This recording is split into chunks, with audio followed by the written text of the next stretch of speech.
Hello all. నేను మీ Rachana Sringavarapu. Welcome to federal Telangana. ఇప్పుడు ప్రభుత్వ బడుల్లో, అలాగే ప్రైవేట్ పాఠశాలలో చదువుతున్నటువంటి విద్యార్థుల అభ్యాసన సామర్థ్యాలను పరీక్షించేందుకు కేంద్ర ప్రభుత్వ విద్యాశాఖ నేషనల్ అచీవ్‌మెంట్ సర్వే అని ఒకదాన్ని నిర్వహించింది. దీని ప్రకారం భాషలు, మ్యాథ్స్, సైన్స్, సోషల్ స్టడీస్‌లో థర్డ్, సిక్స్త్, నైన్త్ క్లాసెస్ పిల్లల పెర్ఫార్మన్స్ ఎలా ఉందనడానికి ఒక ఎగ్జామ్ పెట్టింది. దాని ప్రకారం ఒక నివేదికను కూడా రిలీజ్ చేసింది. 2021లో తెలంగాణ 36థ్ ప్లేస్‌లో ఉంటే ఇప్పుడు 26థ్ ప్లేస్‌కొచ్చింది. ఇది కొంత మెరుగుదలగా చెప్పుకోవచ్చు. అలాగే దీన్ని గొప్ప మార్పుగా కూడా తెలంగాణలో ఉన్నటువంటి విద్యాశాఖ గావచ్చు, అందరూ కూడా అప్రిషియేట్ చేస్తూ ఉన్నారు. ఇది ముందు ఏపీ మాత్రం కంపారిటివ్ టు తెలంగాణ వెనకబడే ఉంది ఈ విషయంలో. సో, ఇంకొక పక్క ఇంకొక విమర్శ కూడా ఇనిపిస్తా ఉంది. అదేంటంటే తెలంగాణలో సింగిల్ టీచర్ రన్ స్కూల్స్ చాలా ఉన్నాయి. ప్రైమరీ స్కూల్స్‌లో ఎక్కువ పిల్లలు లేని చోట. అక్కడ ఒకరే టీచర్ చెప్పడం వల్ల అన్ని సబ్జెక్ట్స్ హ్యాండిల్ చేయలేకపోవడం వల్ల పిల్లలకి బేసిక్స్ కూడా తెలియట్లేదు. మళ్ళీ హైయర్ ఎడ్యుకేషన్‌లో కష్టమైపోతుందని కూడా విమర్శ వినిపిస్తా ఉంది. సో, ఈ నేపథ్యంలో ఈ నాస్ సర్వేని నిజమైనటువంటి విద్యలో ఒక ప్రగతి సూచికగా తీసుకోవచ్చా? లేకపోతే ఇంకా సెట్ బ్యాక్స్ ఉన్నాయా? ఈ విషయం గురించి వివరంగా మనతో మాట్లాడడానికి ఉన్నారు పల్లె నాగరాజు గారు. ఏటూరు నాగారం జెడ్పీహెచ్‌లో తెలుగు టీచర్‌గా పనిచేస్తూ ఉన్నారు. అలాగే తెలంగాణ ప్రోగ్రెసివ్ టీచర్స్ ఫెడరేషన్‌కి రాష్ట్ర కౌన్సిలర్‌గా చేస్తూ ఉన్నారు. చలసాని నరేంద్ర గారు senior analyst and journalist. So, Nagaraju గారు ముందు మీతో మొదలు పెడదాం. మీరు చెప్పండి. మీరు ఆల్రెడీ గవర్నమెంట్ టీచర్‌గా కూడా చేస్తూ ఉన్నారు కాబట్టి మీకు అక్కడున్న సాధక బాధకాలన్నీ తెలుసు. ఇటువంటి రిపోర్ట్స్, సర్వేస్ నిజంగానే ఆన్‌లైన్ డెవలప్‌మెంట్‌ని సూచించగలుగుతాయా? Okay madam. ఈ నిన్న విడుదల చేసిన మ్యాథ్స్ సర్వే ప్రకారం యాజ్ ఏ టీచర్, గవర్నమెంట్ టీచర్గా తెలంగాణ రాష్ట్రం యొక్క పనితీరు, ప్రభుత్వ బడుల పనితీరు, ర్యాంకు మెరుగున కొంత సంతోషించాల్సిన విషయమే. దీంట్లో ఎలాంటి అనుమానాలకు కూడా అవకాశం లేదు. ఈ తెలంగాణ గవర్నమెంట్ స్కూల్లో చదివే పిల్లలు కూడా కొంత మెరికల్ లాంటి పిల్లలు ఉన్నారు.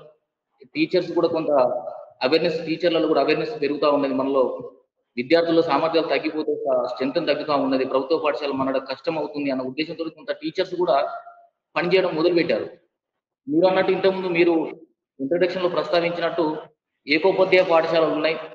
అందులో ఒకటే టీచరు 18 సబ్జెక్టులు బోధించవలసిన పరిస్థితి వస్తూ ఉన్నది.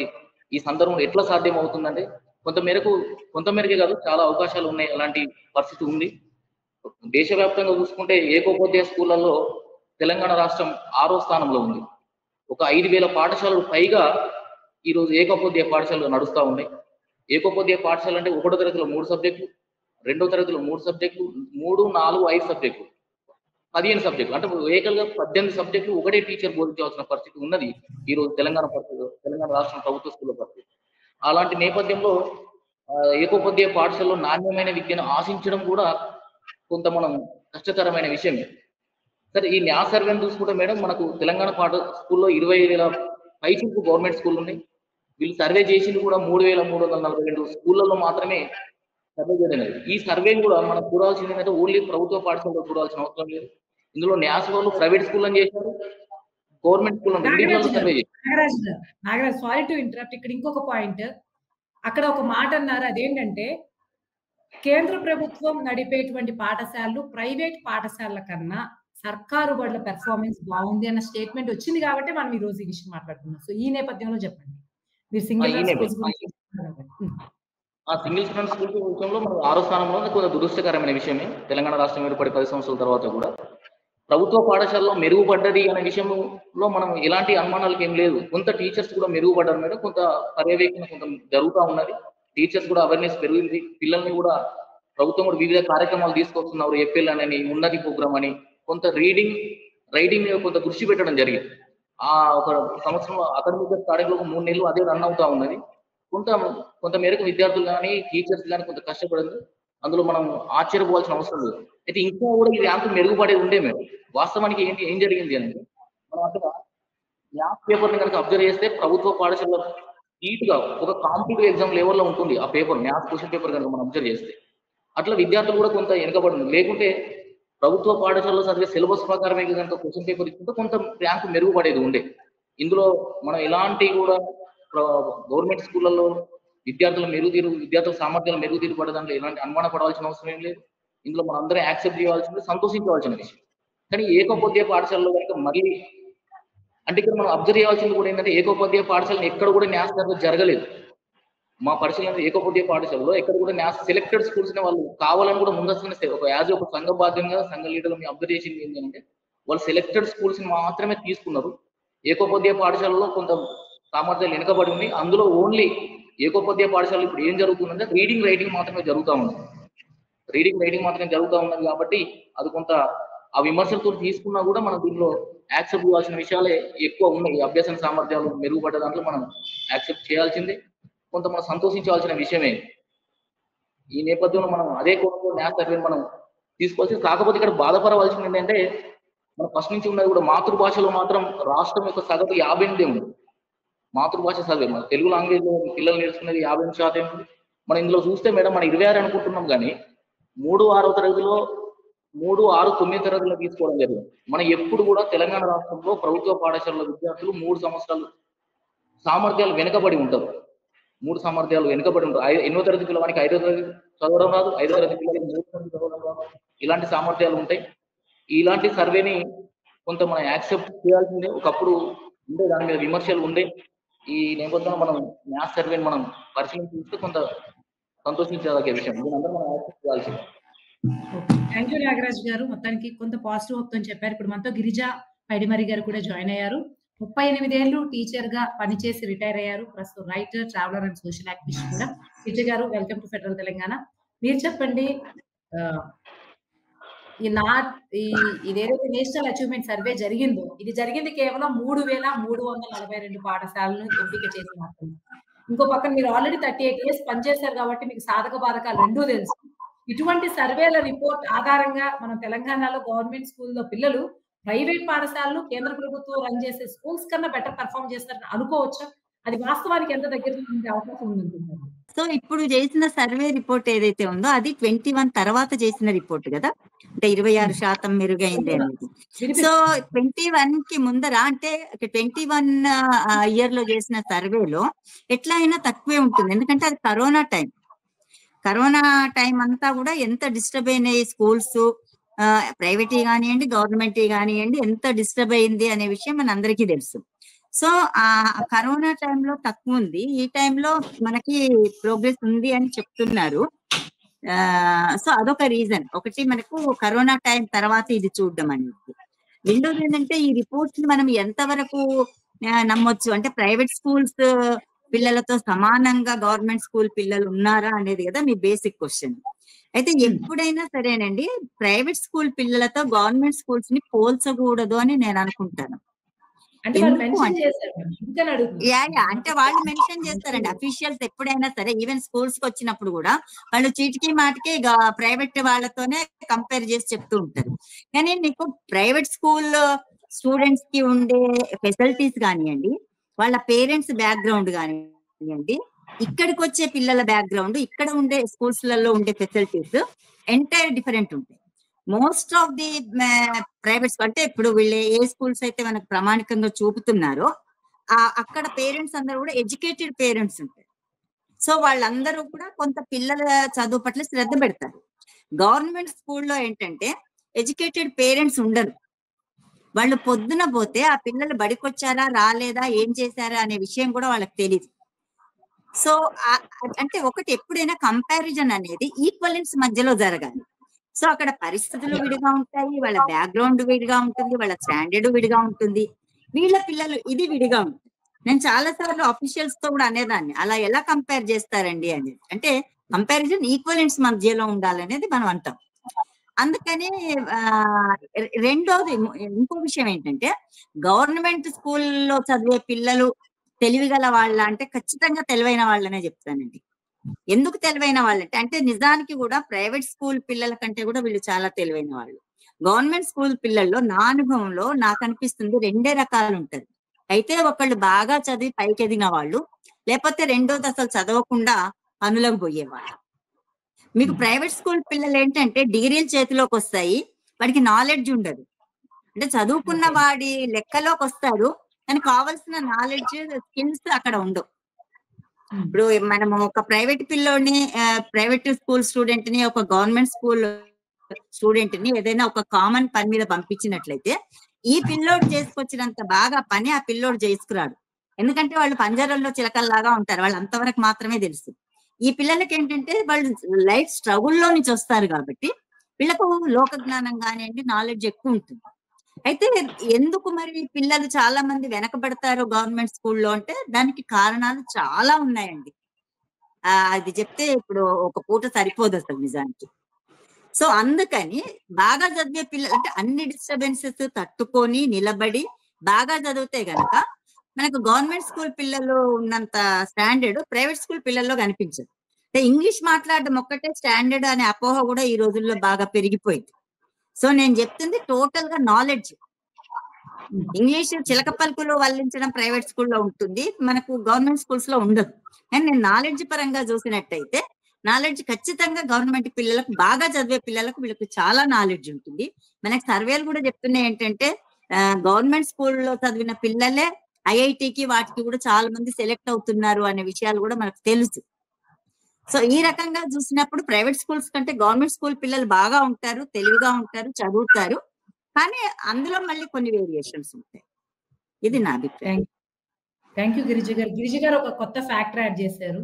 అంటే మనం 21-24తో చూసినప్పుడు 10 ప్లేసెస్ ఇంప్రూవ్ అయిందని చూసుకుంటున్నాం గానీ, ఆ టైం అంతా కోవిడ్. ఎవరు స్కూల్స్‌కి వెళ్ళలేదు. ఇంట్లో ఆన్‌లైన్ ఎలా చదివారన్నది మనం ఒక దానికే తీసుకోలేము. దానికన్నా బెటర్ ఏంటంటే అసలు ఆ టైంలో ఎవ్వరు స్కూల్స్‌కొచ్చిందే లేదు. పాస్ చేసిన సందర్భాలే ఉన్నాయి గాబట్టి, సో, దాన్ని మనం కన్సిడర్ చేయమని కొత్త ఫ్యాక్టర్ యాడ్ చేశారు. సో, ఈ యాస్పెక్ట్‌లో నరేంద్ర గారు మీరేమనుకుంటున్నారో చెప్పండి? అసలా మన చాలా కాలంగా గత పూర్వ రోజుల్లో దక్షిణాది రాష్ట్రాల్లో ప్రభుత్వ పాఠశాల విద్యా ప్రమాణాలు ఉత్తరాది రాష్ట్రాల కన్నా చాలా బాగుండేవి. మొదటి ఉండేవి. అలాంటిది మొత్తం తెలుగు రాష్ట్రాలు కూడా ఆ విషయంలో విద్యా ప్రమాణాల విషయంలో దేశంలో ఇతర రాష్ట్రాలకి వీటికి కూడా వెనకబడకుండా బాగుండేవి. ముఖ్యంగా రాష్ట్రాల్లో. కానీ టాప్ 10 రాష్ట్రాలు తెలంగాణ గాని, ఆంధ్ర గాని లేకపోవటం అంటే ఇటీవల కాలంలో గత 20, 25 ఏళ్లుగా ప్రభుత్వ పాఠశాల ప్రభుత్వం నిర్లక్ష్యం కావచ్చు, రిక్రూట్‌మెంట్ లేకపోవటం ఇదే అనేక కారణాల వలన అక్కడ ప్రమాణాలు వాటి యొక్క ప్రాధాన్యత తగ్గుతుంది అనే విషయం ఉంది. గిరిజ గారు చెప్పినట్లు ప్రభుత్వ పాఠశాల, ప్రైవేట్ పాఠశాలలో విద్యార్థుల యొక్క సామర్థ్యం మీద గాని, వాళ్ళ యొక్క అవగాహన శక్తి గాని, వాళ్ళ నైపుణ్య విషయాల్లో మాత్రం పోల్చడం అనేది సరికాదు. ఇప్పుడు కూడా ప్రైవేట్ పాఠశాలలో అట్లా టీచర్స్ ట్రైనింగ్‌లో గాని, టీచర్స్ యొక్క క్వాలిఫికేషన్‌లో గాని, వాళ్ళ సామర్థ్యంలో గాని, ప్రభుత్వ పాఠశాలలోనే మంచి టీచర్స్ ఉన్నారు వాళ్ళు కూడా. కేవలం డిగ్రీ పూర్తయిన వాళ్ళు చాలా మంది ప్రైవేట్ పాఠశాలలో కనీసం బీఈడీ కూడా లేని వాళ్ళు టీచర్ చేస్తుంటారు. వాళ్ళకి సరైనటువంటి ట్రైనింగ్ గాని అదేముండదు. కేవలం వాళ్ళు పరీక్షల్లో ఎలా మార్కులు తెచ్చుకోవాలి, దానికోసం ఎలా బట్టి పట్టాలి, దానికోసం మిగతా యాక్టివిటీస్ ఏం లేకుండా వాటి మీద మాత్రమే దృష్టి కేంద్రీకరిస్తూ కేవలం మార్కులు తయారు చేసేటువంటి యంత్రాలుగా ప్రైవేట్ పాఠశాలలు పనిచేస్తున్నాయి గానీ ప్రభుత్వ పాఠశాలలో మాదిరిగా వాళ్ళు ఇతర ఆటల గురించి గాని, ఇతరితర అభిరుచుల గురించి గాని అలాంటి వీటి మీద అసలు ప్రైవేట్ పాఠశాలలో దృష్టి ఉండదనమాట. కాబట్టి రెండిట్లో విద్యార్థుల మానసిక ఎదుగుదల ఏదైతే ఉందో అది ప్రాధాన్యత ఉంటది. ఇక్కడ మంచి మంచి టాప్ స్కూల్స్‌లో చేరుకొని మంచి మంచి పొజిషన్‌లో వచ్చిన వాళ్ళు కూడా వాళ్ళ యొక్క అవగాహన శక్తి గాని, వాళ్ళ యొక్క వ్యక్తిగత సామర్థ్యం గాని చాలా తేడాలుంటాయన్నమాట. ఈ విషయాన్ని మనం పరిగణలో తీసుకోవాలి. అయితే ప్రభుత్వ పాఠశాలల పట్ల ప్రభుత్వం యొక్క వచ్చేటువంటి ఫండింగ్ గాని, రిక్రూట్‌మెంట్ గాని వాళ్ళ శ్రద్ధ ఇదొకలాగా లేకపోవడం వలన ఆళ్ళు ప్రభుత్వ పాఠశాలలో అసలు చేరటమే రిక్రూట్‌మెంట్ తగ్గిపోయి ఏకోపాధ్యాయ పాఠశాలలో కూడా ఉంచాలా, మూసేయాలా అనేటువంటి పరిస్థితిలో ప్రభుత్వం ఉండటం వలన వాళ్ళు కేవలం నిర్లక్ష్యం వలన ఈ రంగం పట్ల కేసీఆర్ గారు తెలంగాణ వచ్చినప్పుడు పీజీ నుంచి ఒకటవ కేజీ వరకు ఉచిత విద్య ఇస్తాను. ప్రభుత్వ పాఠశాలలోనే మంచి నాణ్యమైన విద్య అందిస్తాను అని చాలా చెప్పారు. ఆ విధంగా ఆ తర్వాత ఎటువంటి కృషి చేయకుండా అనేక కొన్ని వందల పాఠశాలని ఈ 10 ఏళ్లలో మూసేయడం జరిగింది తెలంగాణలో. కాబట్టి ఇది ప్రభుత్వం దీని మీద పాఠశాలల నిర్వహణ అనేది అది ఒక మోయరాని భారంగా ఫీల్ అవుతూ వాటిని మొత్తం మానవ వికాసానికి గాని, అభివృద్ధికి గాని ఇది ఒక ప్రాథమికమైనటువంటి పునాది పాఠశాల బట్టే ఆధారపడి ఉంటుంది అనే విషయాన్ని ప్రభుత్వం మర్చిపోయి ఈ విధంగా వస్తుంది. కాబట్టి ఇప్పుడు ప్రభుత్వం కేంద్ర ప్రభుత్వం కూడా సర్వశిక్ష అభియాన్ గాని ఇతర గతంలో ఈ పాఠశాల విద్యా ప్రోత్సాహం కోసం జరిగినటువంటి కృషి ఏది జరిగిందో అదంతా క్రమంగా డైల్యూట్ చేస్తూ వస్తున్నారు.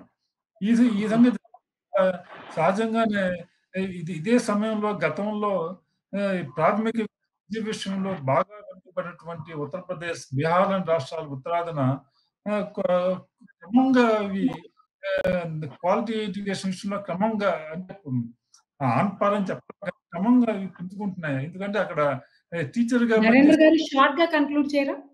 ఎందుకోవడం వల్ల దక్షిణాది రాష్ట్రాల్లో ఈ విధమైనటువంటి ఫలితాలు అవటం అనేది నిరాశజనకం అని చెప్పొచ్చు. థ్యాంక్ యూ నరేంద్ర గారు. నాగరాజు గారు మీరు చెప్పండి. మీరు ఇందాక మీరు కంక్లూడ్ చేసినప్పుడు కొంత పాజిటివ్ గానే ఉందని చెప్పారు. కానీ 26 పొజిషన్ అంటే గిరిజ గారు యాడ్ చేసిన ప్రకారం కోవిడ్ తర్వాత చూసుకుంటే అంత బెటర్ అని చెప్పలేదు. Not very effective. Top 10 places లో తెలంగాణ ఉండకుండా ఉండడానికి అడ్డుపడుతున్న ఫ్యాక్టర్స్ ఏంటి? టీచర్స్ కున్న అబ్స్టకిల్స్ ఏంటి? స్టూడెంట్స్ ఫేస్ చేసేటువంటి అబ్స్టకిల్స్ ఏంటి? దీనికి ఎందుకు ప్రాక్టికల్ గా పాసిబుల్ అవ్వట్లేదు మీరు చెప్పండి. ఒకటే మేడం, ప్రభుత్వ విద్య మీద ఇంపార్టెన్స్ తగ్గిపోయింది. ఫస్ట్ ప్రభుత్వ పాఠశాల మీద ప్రభుత్వ ఇంపార్టెన్స్ తగ్గిపోయింది. బడ్జెట్ లో మనం కొటారికం 15% బడ్జెట్ లో విద్య కేటాయించాలని మనం ఎప్పటి నుంచో చెప్పుకుంటా ఉన్నాం. ఈ ప్రభుత్వం కూడా అధికారం రాకముందు విద్యకు 15% కేటాయిస్తామని చెప్పింది. ఎక్కడ కూడా 6%, 7% దాటిన దాఖలాలు లేవు. ఇప్పుడు చాలా స్కూళ్ళల్లో విద్యార్థులు చదువుకోవడానికి మౌలిక సదుపాయాలు లేవు. అమ్మాయిలు డ్రాబ్యాక్ అవుతా ఉన్నారు. ఇంతకుముందు గిరిజా మేడం చెప్పినట్టు గవర్నమెంట్ స్కూల్ పిల్లలకు వస్తా ఉన్నారు కానీ డ్రాప్ అవుట్ ఎక్కువ అవుతున్నారు. ఎందుకంటే పేరెంట్స్ అవేర్నెస్ లేదు. చాలా మంది అమ్మాయిలు డ్రాప్ అవుట్ అవ్వే దాంట్లో అమ్మాయిలు ఎక్కువ మంది ఉంటా ఉన్నారు. ఇంకోటి కూడా ఏంటంటే మేడం, పర్యవేక్షణ అధికారుల కొరత తెలంగాణ రాష్ట్రంలో విద్యా వ్యవస్థలో ఎప్పటి నుంచో ఉంది. మనకు 596, 612 మండలాలకు తెలంగాణ రాష్ట్రంలో 612 మండలాలు ఉంటే 596 మండలాలలో ఎంఈఓ పోస్టులు లేవు. ఎంఈఓ పోస్టులు ఖాళీగా ఉన్నాయి. ఇలాంటి పరిస్థితులలో పర్యవేక్షణ కొరబడడం వల్ల కూడా పాఠశాల యొక్క పరిస్థితి పై స్థాయికి వెళ్ళడం లేదు. అందులో ఉన్న సమస్యలను కూడా పై స్థాయికి తీసుకుపోయే యాక్సెప్ట్ కూడా లేదు. ఈ పరిస్థితులలో గవర్నమెంట్ స్కూల్ టీచర్లు ఎంత ఎఫర్ట్ పట్టి అక్కడ చదువు చెప్పినా కూడా వాళ్ళకి కావాల్సిన సదుపాయాలు లేకపోవడం వల్ల కావచ్చు, లేకుంటే ఇప్పటి వరకు కూడా ఇప్పుడు అకాడమిక్ స్టార్ట్ అయ్యి జూలై 2nd వీక్ వచ్చాం మనం. ఇంకా 50%, 40% పాఠ్య పుస్తకాలు రాలేదు విద్యార్థులకు. పాఠ్య పుస్తకాలు రాలేదు. నోట్బుక్స్ ఈ సంవత్సరం 1వ తరగతి నుంచి 10వ తరగతి వరకు నోట్బుక్స్ ఇస్తామన్నారు. పోయిన సంవత్సరం 6వ తరగతి నుంచి 10వ తరగతి వరకు ఇచ్చారు. అయినా కూడా నోట్బుక్స్ సరిపోను కూడా ఏం రాలేదు. ఇప్పటికి కూడా ఏకోపాధ్యాయ పాఠశాల ఇంతకుముందు మనం మాట్లాడుకున్నాం. ఏకోపాధ్యాయ పాఠశాల గురించి అసలు ప్రభుత్వం పట్టించుకునేది లేదు. ప్రతి సంవత్సరం కూడా ప్రభుత్వం ఏం కుట్ర చేస్తా ఉన్నది, ఏకోపాధ్యాయ పాఠశాలని పేరుతోటి దాన్ని మూసివేయాలన్న పరిస్థితులనే ప్రభుత్వం ఎప్పుడు ప్రభుత్వ పాఠశాల తగ్గించమన్న ఆలోచనతోటే ప్రభుత్వం ఆలోచన చేస్తా ఉంది. నిన్నగాక మొన్న అంటే ఒక 15 రోజుల క్రితం ఒక జీవో తీసుకొచ్చింది. వాస్తవానికి ఏంటిది అంటే ప్రభుత్వ పాఠశాలని పై అధికారులు పర్యవేక్షణ చేయాలి. అంటే ఒక ఎంఈఓ స్థాయి కావచ్చు, ఒక కాంప్లెక్స్ హెడ్ మాస్టర్ కావచ్చు, లేకుంటే డిఓ కావచ్చు, కలెక్టర్ కావచ్చు, ఇంకోరైనా చేయొచ్చు. కానీ ఇప్పుడు కొత్త గవర్నమెంట్ ఏం కుట్ర అందులో ఏం మర్మం ఉందో ఎవరికి అర్థం కావట్లేదు. కానీ టీచర్లతో, సీనియర్ టీచర్లతో స్కూల్ పర్యవేక్షణ చేయమని చెప్తాం. ఇప్పుడు స్కూల్ అసిస్టెంట్లని వచ్చి ఒక స్కూల్ అసిస్టెంట్ టీచర్ వచ్చి గెస్టెడ్ హెడ్ మాస్టర్ ని పర్యవేక్షణ ఎట్లా చేస్తాడు? అంటే దీని వెనుక ఉన్న కుట్ర ఏంటిది అని అంటే వాళ్ళకు ఒక జీవోలు కూడా ఏం చేస్తుంటే ఏ స్కూల్ అయితే విద్యార్థులు తక్కువ ఉంటారో ఆ స్కూల్ నుంచే టీచర్లని మనం పర్యవేక్షణ అధికారులు పంపించాలని ఒక ఆలోచన చేస్తాం. అంటే ఆ స్కూల్ని ఇమ్మీడియట్లీ అక్కడ మూసేయడమే, అక్కడ మూసివేసే పరిస్థితి. ఇంతకుముందు మీరు ఇప్పుడు రెండోసారి మీరు అడిగిన క్వశ్చన్ ప్రకారం టాప్ 10 లో ఉండకపోవడానికి అడ్డంకులు ఏమొస్తున్నాయి అంటే ప్రభుత్వానికి ప్రియారిటీ తగ్గించడం ఒకటి, ప్రియారిటీ తగ్గిపోయిన విద్యార్థులు ప్రభుత్వ పాఠశాలలు సరైన బడ్జెట్ కేటాయించకపోవడం ఒకటి, అనుకున్న విధంగా ఇప్పుడు వాచ్మెన్ కావచ్చు, నాన్ టీచింగ్ స్టాఫ్ ఒక తక్కువ ఉంది. మెయిన్ ఏంటంటే మేడం మేము గ్రౌండ్ లెవెల్ ఎదుర్కొన్న పరిస్థితులు ఏంటి అంటే మహిళల విద్యార్థులు మన దగ్గర పాఠశాలకు ఎక్కువ కూడా గవర్నమెంట్ స్కూల్ లేడీస్ ఎక్కువ వస్తారు, విద్యార్థులు ఎక్కువ వస్తారు. కానీ వాళ్ళు మధ్యలో డ్రాప్ అవుట్ అవుతారు. నేను ప్రజెంట్ పనిచేసే స్కూల్లో 650 మంది విద్యార్థులు ఉంటారు. 650 మంది విద్యార్థులు 32 మంది స్టాఫ్ ఉంటుంది. ఇందులో 650 మందిలో 350 మంది విద్యార్థులు అమ్మాయిలే ఉంటారు. ఒక 4 వాష్రూమ్స్ ఉంటాయి. ఆ 4 కూడా స్కావెంజర్ ఉంటాడు మనకు. ఇలాంటి పరిస్థితులలో కూడా విద్యార్థులు సరిగ్గా మనం విద్య మీద దృష్టి పెట్టకపోవడం, ఇలాంటి డ్రాబ్యాక్స్ అన్ని ఉన్నాయి. కాబట్టి కొంత టీచర్లు ఎక్కడ కూడా కొంత లోపాలు ఉంటాయి. టీచర్లో కూడా కొంతమంది నిరాసక్తితోటి కొంత భయభక్తులు లేకుండా చేసి పనిచేసేవాళ్ళు. ఎప్పుడైతే పర్యవేక్షణ ఉంటుందో అక్కడ మన ఫలితాలు కూడా అదే ఉంటుంది. ఆ పర్యవేక్షణ ఇప్పుడు తెలంగాణ వాస్తవానికి తెలంగాణ రాష్ట్రం వచ్చిన కాంచి కూడా పర్యవేక్షణ అనేది ప్రభుత్వ పాఠశాలలో పొరబడింది. ఇది ప్రధాన రీజన్. మళ్ళీ ఇంకోటి ఏంటంటే ప్రభుత్వ పాఠశాలల్లో సింగిల్ ప్రతి క్లాస్ రూమ్ కు ఒక టీచర్ని ఇవ్వాలి.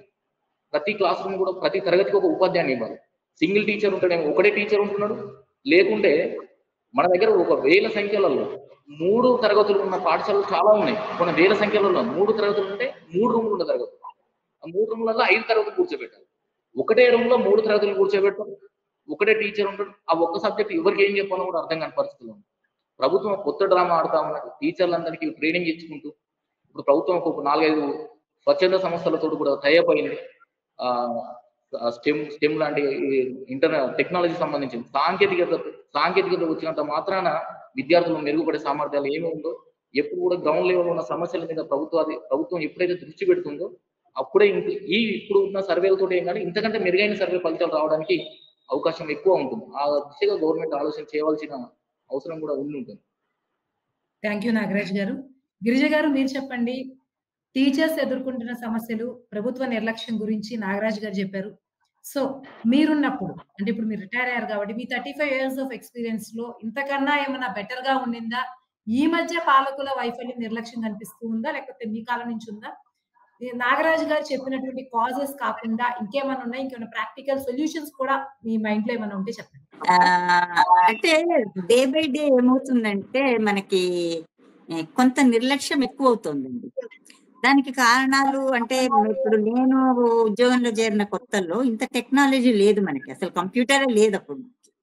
సో ఎప్పుడైతే టెక్నాలజీ పెరుగుతూ ఉందో ఆ టెక్నాలజీని అడాప్ట్ చేసుకోవాలి అనే ఒక సాకు చూపిస్తూ మిగతా అసలు విషయాన్ని పక్కకు పెట్టడం. అంటే నిజానికి మనకి ఒక టీచర్కి ఒక కంప్యూటర్ ఎప్పుడు సబ్స్టిట్యూట్ కాదు. ఈవెన్ ఆ కంప్యూటర్ పనిచేయాలన్నా, టెక్నాలజీ పనిచేయాలన్నా కూడా కంపల్సరీ ఆపరేట్ చేయడానికి ఒక మనిషే ఉండాలి. ఇప్పుడు టీచర్ లెస్ ఇది చూపిస్తూ చేస్తాము విద్యా శాఖ మొత్తం అని అంటున్నారు కదా, అదే హౌ ఇట్ ఈస్ పాసిబుల్? అసలు అది చెప్పాలన్నా, ఆన్ చేయాలన్నా, చేయాలన్నా ఒక మనిషి అక్కడ అవసరం, ఒక టీచర్ అక్కడ అవసరం. కాబట్టి గవర్నమెంట్ ఎట్లా ఉంది అంటే నేల విడిచి సాము చేస్తున్నట్టుగా ఉంది. అది మన భారతదేశానికి తినడానికి కూడా సరిగ్గా తిండి లేని పరిస్థితుల్లో ఉండే పిల్లలని మనకు బయట కంట్రీస్ తో పోటీ పడుతూ మేము కూడా అలాగా చేస్తాము అని అనడం అనేది నేల విడిచి సాము చేయడం తప్పితే ఇంకోటి కాదు. సో ఇది అంటే నేను ఒక 30 ఏళ్ల క్రితం చూసుకుంటే కొంత బెటర్ గానే ఉన్నాయండి స్కూల్స్ కానీ సూపర్విజన్ కానీ. సో ఎప్పుడైతే ఈ టెక్నాలజీ అప్డేట్ అవుతూ వస్తుందో సో అప్పటి నుంచి ఇంకా కొంత నిర్లక్ష్యం కూడా ఎక్కువ అవుతుందని నాకు అనిపిస్తుంది. నేను స్టార్టింగ్ లో ఒక ఎగ్జాంపుల్ చెప్తానండి. నేను చేరిన కొత్తల్లో నేను ఫస్ట్ యూపీఎస్ లో చేరాను. సో 650 మంది పిల్లలు ఉండేవాళ్ళు, 20 మంది స్టాఫ్ ఉండేవాళ్ళు. ఆ హెచ్ఎం ప్రతి పిల్లడు ఎవరైనా గేట్ లో నుంచి బయటకు వెళ్తుంటే పిల్లోడి పేరు, స్టూడెంట్ పేరు, క్లాసు పెట్టి పిలిచేది. అంటే అట్లా అంత డెడికేటెడ్ గా ఉండేవాళ్ళు. తర్వాత టీచర్స్ కంపల్సరీ వాల్యూ చేసి నోట్స్ కానీ క్వశ్చన్ ఆన్సర్ షీట్స్ కానీ డేట్ వేయాలి, సైన్ వేసి డేట్ వేయాలి కంపల్సరీ. అంటే ప్రతిదీ అట్లా పర్టికులర్ గా ఉండాలి. నేను నా ఎక్స్పీరియన్స్ ఒకటి చెప్తానండి. మా మదరు మనకు సంక్రాంతి టైంలో కూడా వింటర్ వెకేషన్ ఉంటుంది, షార్ట్ టర్మ్ వెకేషన్. అది ఇప్పటికీ కూడా ఉంది, అప్పటి నుంచి ఇప్పటి వరకు ఉంది. తెలంగాణ వచ్చాక కొంచెం తగ్గింది. అప్పుడేమో first term vacation 10 days, second term vacation 10 days కింద ఉండేది. సో ఆ వెకేషన్ లో ఆ Sankranti time winter short term vacation mother చనిపోయిన తర్వాత అదేంటంటే మనకి రూల్ ప్రకారం 15 days కి లోపల ఉంటే compulsory reopening day, last working day sign చేయాలనే రూల్ ఉంటుంది. మనకి అటెండెన్స్ కంపల్సరీ ఉండాలి టీచర్. సో అందుకని మా మదర్ చనిపోయినా సరే అక్కడ రిచువల్స్ అన్ని అయిపోయిన తర్వాత నాకు రీఓపెనింగ్ అయింది కాబట్టి నేను సైన్ చేసి జాయిన్ అవడానికి వచ్చినప్పుడు అది జస్ట్ యూపీఎస్ స్కూలేనండి. 7th క్లాస్ పేపర్స్ బండిల్ పెట్టి, అంటే మదర్ చనిపోయింది నేను జాయిన్ అయ్యి వెళ్ళిపోతాను మేడం అని చెప్పడానికి వస్తే, అంటే చెప్తున్నప్పుడు ఎలా ఉన్నారు అనేది చెప్తే, నువ్వు వెళ్తే వెళ్ళావు కానీ గిరిజ, ఈ ఆన్సర్ షీట్స్ నీవి కదా, ఈ సబ్జెక్ట్ నీది కదా, ఇవన్నీ నువ్వు వాల్యూ చేసి మార్క్స్ ఇచ్చి వెళ్ళాలి అని చెప్తారు. ఇప్పుడు అట్లా ఎవరైనా చెప్తున్నారండి? తర్వాత నాకే చాలా విచిత్రం అనిపిస్తుంది. అసలు అట్లా చెప్పడం కాదు కదా, ఆ ఊహ కూడా చేయడం లేదు. అంటే చాలా ఎక్స్పీరియన్స్. అంటే అప్పుడు హైయర్ అథారిటీస్ హెచ్ఎంలో అలాగే ఉండేవాళ్ళు, టీచర్లు అలాగే పనిచేసేవాళ్ళు. నేను ఇంకొక కామెంట్ కూడా చేయదలుచుకున్నానండి నా ఈ 40 ఏళ్ల సర్వీస్‌ని బట్టి. అంటే ఇది బహుశా చాలా మందిని హర్ట్ చేయొచ్చు. ఏదైనా ఒక స్కూల్ బాగుపడాలి అనంటే ఫస్ట్ హెచ్ఎం డెడికేటెడ్‌గా ఉండాలండి. హెచ్ఎం గనక డెడికేటెడ్‌గా ఉంటే ఆ స్కూల్ కొంత లేకపోతే కొంతైనా ఖచ్చితంగా బాగుపడుతుంది. నేనే హెచ్ఎంని కదా అని అట్లా సైన్ చేసి ఈ మీటింగ్ ఉందనో, ఆ మీటింగ్ ఉందనో చెప్పి వెళ్ళిపోతే మాత్రం తర్వాత అంతా అస్తవ్యస్తం అవుతుంది. ఇది ప్రాక్టికల్ ప్రాబ్లం. రెండోది ఇంకా నాగరాజు గారు అన్నట్టు అమ్మాయిలు చాలా మంది డ్రాప్ అవుట్ అవుతారు. ఎందుకు డ్రాప్ అవుతారు అంటే అది మళ్ళా మన పేట్రియార్కల్ సిస్టమ్ అనే చెప్తాను. ఏంటి, చెల్లిని చూసుకోవడానికైనా తమ్ముడిని చూసుకోవడానికైనా అమ్మాయే ఉండాలి. అన్న ఉండాలి. అన్న బడికొస్తాడు. ఆ అక్క అనే అమ్మాయి కూడా చిన్నపిల్లని వాళ్ళ ఆలన పాలన చూడడానికి, లేకపోతే అమ్మ తొందరగా పని పోతే గిన్నెలు తోమడానికి, లేకపోతే మంచినీళ్ళు వస్తే పట్టడానికి, ఈ ఇంటి పనులన్నీ చేసే వ్యవస్థ మన పెట్రియార్కల్ వ్యవస్థలో అమ్మాయిలే చేయాలి అనేది చెప్తుంది. కాబట్టి ఆ రకంగా కూడా అమ్మాయిల డ్రాప్ అవుట్ ఎక్కువ శాతం. రెండోది ఏంటంటే స్కూల్లో వాష్రూమ్స్ లేకపోవడం. స్కూల్ అంటే వాళ్ళకి పీరియడ్స్ టైంలో వాష్రూమ్లు లేకుండా అసలు అమ్మాయిలు ఎలా గెట్ ఆన్ అవ్వగలరు? అసాధ్యం కదా. ఇది అంటే ఇవన్నీ కూడా మనం లోపాలు పెట్టుకొని పిల్లలను అనడము, పిల్లలను అంచనా వేయడం అనేది కరెక్ట్ కాదు. ముందు మనని మనం సరి చేసుకున్న తర్వాత అప్పుడు పిల్లల దగ్గరికి పోతే బాగుంటుంది అనేది నా స్ట్రాంగ్ ఒపీనియన్. పిల్లలు ఎప్పుడు ఏ పిల్లలైనా కూడా చాలా తెలివిగానే ఉంటారు. వాళ్ళు పెరిగే వాతావరణం కానివ్వండి, వాళ్ళకున్న పరిసరాలు కానివ్వండి, వాళ్ళ మీద ప్రభావంతో కొంతమంది డల్ గా తయారైతే అవుతారు. అంటే ఇట్లాగే ఏవో బాధ్యతల మీద పడి రెగ్యులర్ గా బడికి రాని అమ్మాయి ఉందనుకోండి, ఆటోమేటిక్ గా డల్ అవుతుంది. దానికి ఆ అమ్మాయి వ్యక్తిగతంగా కారణం అని నేను అనుకోను, సిస్టమే కారణం అంట. అది అంటే నా అనుభవంలో నుంచి చెప్పమంటున్నారు కాబట్టి చెప్తున్నాను. సో ఇప్పటికీ ఈ సాంకేతికత అనేది అంటే వాడుకోవాలి, సాంకేతికతను అప్డేట్ చేసుకోవాల్సిన అవసరం మనకుంది. కానీ స్కూల్లో కరెంటే ఉండదండి. నువ్వు ఇంకెక్కడ కంప్యూటర్ పెడితే ఎక్కడ సాంకేతికత చెప్పండి. ఎన్నోసార్లు మా స్కూల్లో హైదరాబాద్ లోనే ఎలక్ట్రికల్ వైర్స్ కట్ చేసి వెళ్ళారు. అంటే సేఫ్టీ ఉండదు, సెక్యూరిటీ ఉండదు. ఒకవేళ మళ్ళీ పెట్టుకున్నా కూడా మళ్ళీ బిల్లులు రావు, టైంకి బిల్లులు రాకపోతే అది డిస్కనెక్ట్ అవుతుంది. మేము చాలా సార్లు అప్పీల్ చేసాము, మీరు ఎలక్ట్రిసిటీ బోర్డుతోని విద్యాశాఖను రెండు కలిపి ఇట్లా డిస్కనెక్ట్ చేయకుండా కలిపి, అంటే ఒక శాఖని ఇంకో శాఖతో కోఆర్డినేట్ అయి పనిచేస్తే రిజల్ట్స్ బాగా వస్తాయని మేము చాలా సార్లు అప్పీల్ చేసాము. కానీ అవేవి ఇప్పటికీ కూడా సాధ్యం కాలేదు. అవి పరిస్థితులు మన దగ్గర. థ్యాంక్ యూ గిరిజ గారు. చాలా పాయింట్స్ యాడ్ చేశారు మీరు. ఒకటి టెక్నాలజీ, ఇంకొకటి మీరన్నట్టు హెచ్ఎంస్ డెడికేషన్ లేకపోవడం. సో నరేంద్ర గారు, గిరిజ గారు, నాగరాజు గారు చెప్పిన దాని నుంచి ఒకటే క్వశ్చన్ మీకు. ఇప్పటివరకు మనం గవర్నమెంట్ వైఫల్యాల గురించి చెప్పాం, స్టూడెంట్స్ కెపాసిటీస్ గురించి, అట్మాస్ఫియర్ గురించి మాట్లాడాం. అయితే ముఖ్యంగా ఎవరైతే హెడ్ మాస్టర్స్ ఉంటారో, ఎవరైతే హైయర్ అథారిటీ టీచర్ గా ఉంటారో, ప్రిన్సిపల్ కావచ్చు, మైట్ బి హెడ్ మాస్టర్ కావచ్చు, వీళ్ళు కొంత స్ట్రిక్ట్ గా ఉండకపోవడం, వాళ్ళకే గవర్నమెంట్ జాబ్ కదా అన్నటువంటి కొంత నిర్లక్ష్య భావం కూడా ఇప్పుడు ఉన్నటువంటి ఈ వైఫల్యానికి కారణం అనుకోవచ్చా? ఈ పర్యవేక్షణ లోపాలనేది తప్పనిసరిగా ప్రభుత్వ పాఠశాల కన్నా ప్రైవేట్ వాటికి, ప్రైవేట్లో టీచర్ కన్నా అక్కడ చేసే వాళ్ళకి ఎక్కువ అధికారాలు ఉంటాయి. వాళ్ళకే ఎక్కువగా అక్కడ పెత్తనం చేస్తుంటారు. వాళ్ళు అసలు ఇప్పుడు ఇంకొక విషయం నరేంద్ర గారు, ఒకవేళ వీళ్ళు కొంత పర్యవేక్షణ చేసినా పట్టించుకోనటువంటి ప్రభుత్వం అంటే పర్యవేక్షణ అంటే ప్రభుత్వం కూడా దానికి కావాల్సిన బేసిక్ సౌకర్యాలు, కనీసం మరుగుదొడ్లు లేకపోవడం, పాఠశాలలో కనీస సదుపాయాలు, అసలు కనీసం కూర్చోవడానికి సరిగా సదుపాయాలు లేకపోవడం, భోజనం చేయడానికి తాగునీళ్ళు సరే వ్యవస్థ లేకుండా అనేక పాఠశాలలు ఉన్నాయి. అవి లేకపోవడం, ఇలాంటి సమస్యలు పట్టణాల్లోనే మనం స్లమ్ ఏరియాస్ లోనే మనం చూస్తుంటే, గ్రామాల్లో పరిస్థితి ఎలా ఉంటుందో మనం చెప్పనవసరం లేదు. కాబట్టి వీటి పట్ల కొంత ప్రభుత్వంలో నిర్లక్ష్యం కానీ, పట్టించుకోకపోవటం, మరి అది తగిన ఫండ్స్ లేకపోవటం, బడ్జెట్ కేటాయింపులు లేకపోవటం, ప్రభుత్వం విద్యా రంగాన్ని ఇట్లా ఒక చిన్న చూపు చూపటం వల్ల ఈ విధంగా జరుగుతుంది. ఒకప్పుడు ఎడ్యుకేషన్ అంటే పాఠశాల మంచి ప్రాధాన్యత ఇచ్చేవాళ్ళు, కానీ ఇప్పుడు అటువంటి ప్రాధాన్యత మనకు కనిపించట్లేదు.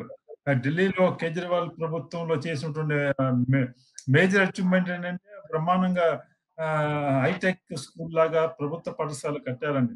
అటువంటి పరిస్థితి దేశవ్యాప్తంగా అన్ని చోట్ల రావాలి. ఆ పాఠశాలలో అటువంటి ప్రాథమిక సదుపాయాలు ఉన్నటువంటి తగినంత మంది ఉపాధ్యాయులని ఉంచటం, అక్కడ వాళ్ళకి సరైనటువంటి శిక్షణ ఉండటం, ఇవన్నీ కూడా చేసి ఆ సౌకర్యాలు కల్పిస్తే ప్రభుత్వ పాఠశాల కన్నా తప్పనిసరిగా పాఠశాలలో ఒక పనితీరు అనేది బ్రహ్మాండంగా మెరుగుపడుతుంది. దానివల్ల సమాజానికి కూడా ఉపయోగపడుతుంది. అందుకనే ఇటువంటి సదుపాయాలు లేకపోవటం, పర్యవేక్షణ లేకపోవటం వలన స్లమ్ ఏరియాస్ లో కూడా వాళ్ళ పిల్లలు ప్రైవేట్ స్కూల్‌లో చేర్పించాలని కోరుకుంటున్నారు. ఇది చాలా ప్రమాదకరమైన పరిస్థితి. దీనికి ఎందుకు ఇది ప్రభుత్వం దీని పట్ల ఒక ఆలోచన సమీక్ష చేసుకోవాలి, ఆలోచన చేసుకోవాలి. ఎందుకు ఇలా పరిస్థితి ఉంది? ఒకప్పుడు విద్యాశాఖ మంత్రి అంటే ప్రభుత్వంలో మంచి విలువ ఉండేది వాళ్ళకి. ఒక కీలకమైన మంత్రిత్వ శాఖ ఉండేది. ఇవాళ అటువంటి పరిస్థితి కనిపించట్లేదు. ఇవన్నీ కూడా ప్రభుత్వం యొక్క విధానపరమైనటువంటి లోపాలు, నిర్లక్ష్యమే దీనికి కారణం అని చెప్పొచ్చు. ఓకే. థాంక్ యూ నరేంద్ర గారు. ఓవరాల్‌గా చర్చ ముగింపుకొచ్చాము. ఈ టాపిక్ గురించి ఫైనల్‌గా మీరేమనుకుంటున్నారో కన్క్లూడ్ చేయండి. ముందు నాగరాజు గారు మీరు కన్క్లూడ్ చేయండి.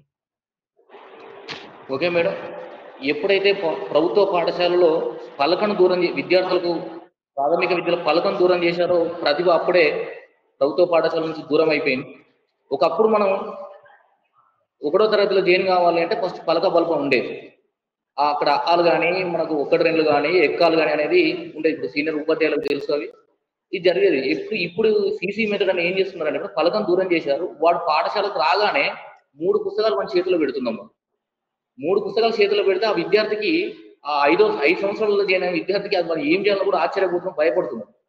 సీసీ మెథడ్లో ఒకటే క్వశ్చన్ మేడం.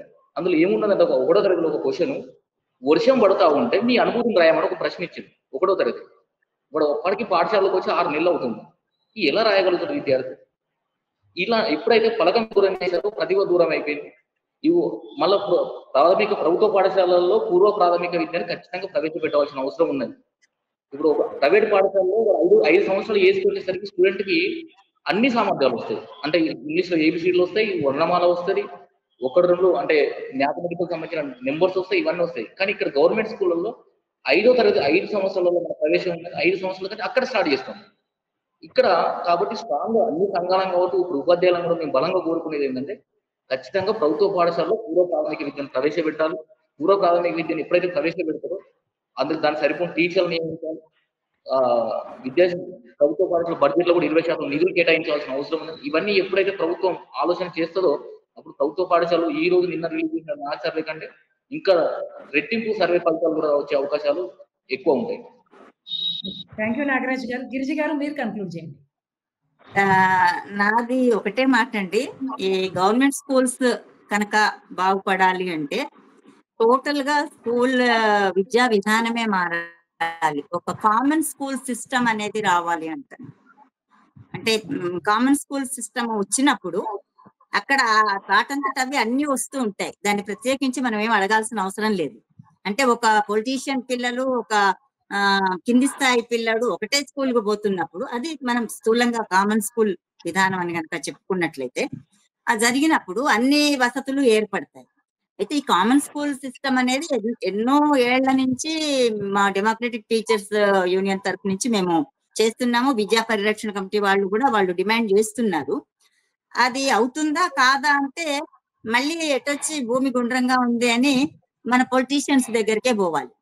అక్కడ చిత్తశుద్ధి ఉండి నిజంగా మన దేశాన్ని, మన సంస్థను, మన భావితరాలను తీర్చిదిద్దుకోవాలి అనే గనక నిజాయితీ ఉంటే చేయడం పెద్ద ఇబ్బంది ఏం కాదు.